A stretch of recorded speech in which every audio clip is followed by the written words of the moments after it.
loves, Molly Carmel here, fiercely devoted to your freedom.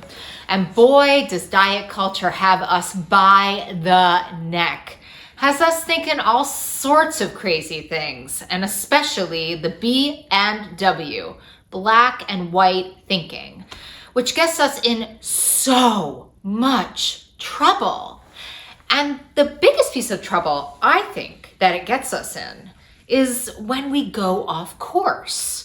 Because today's question comes from you, thank you, thank you, thank you. And it says, Molly, what do I do when I mess up? What do I do when I go off course? And you guys, in some way, that's sort of a crazy question, right? Like at work, you don't ask your boss that. What do I do if I go off course? You intuitively know what to do when you go off course. Make a corrective action plan, apologize when needed, think of different ways to get through the time. In your love relationships or family relationships, when you go off course, it's not like, what should I do? Again, it's think about what happened, repair when necessary, come back to the relationship with a new and exciting way to be in it differently.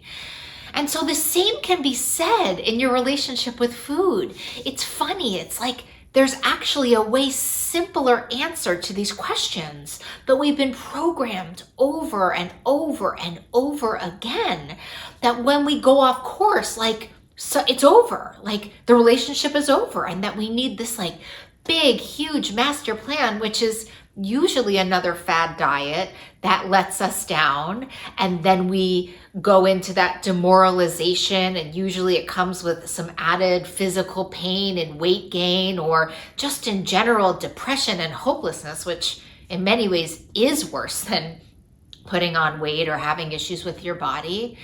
And we have to start to do it differently. And of course, like we don't ever want to go off course, and we want to do our best to try to stay on course.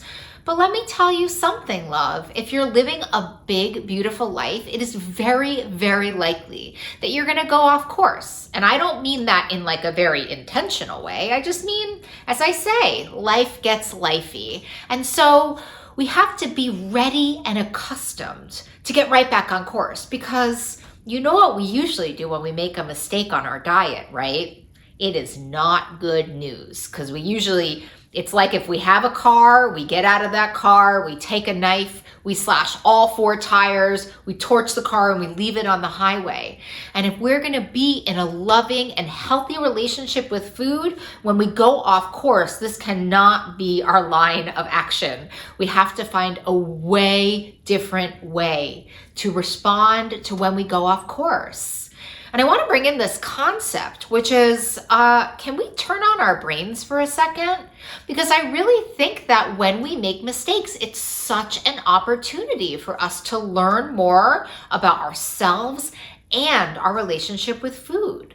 So the short answer is, if you go off course, get right back on. Like immediately. Remember, you could be doing something at 4 o'clock in the afternoon and be doing something completely different at 4:01.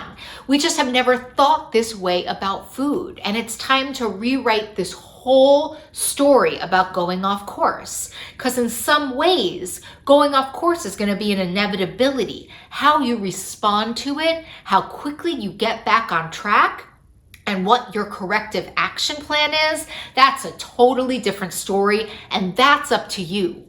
And what you're gonna find is the quicker you respond to it, the more loving you are, and the smarter your corrective action plan, you're actually gonna find that your relationship with food gets stronger and stronger and more peaceful. And you know what happens when that happens? So does your relationship with yourself. It's a 1 + 1 = 5 proposition, if you ask me. So again, it's not like we're trying to make mistakes, but the truth is, in this big, beautiful life, it happens. And it's up to you for how you respond. And I totally believe that we can create a whole new way of thinking about it.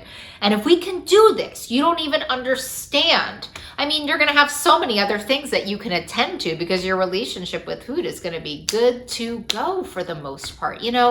Every relationship needs attending to. Every relationship has its imperfections.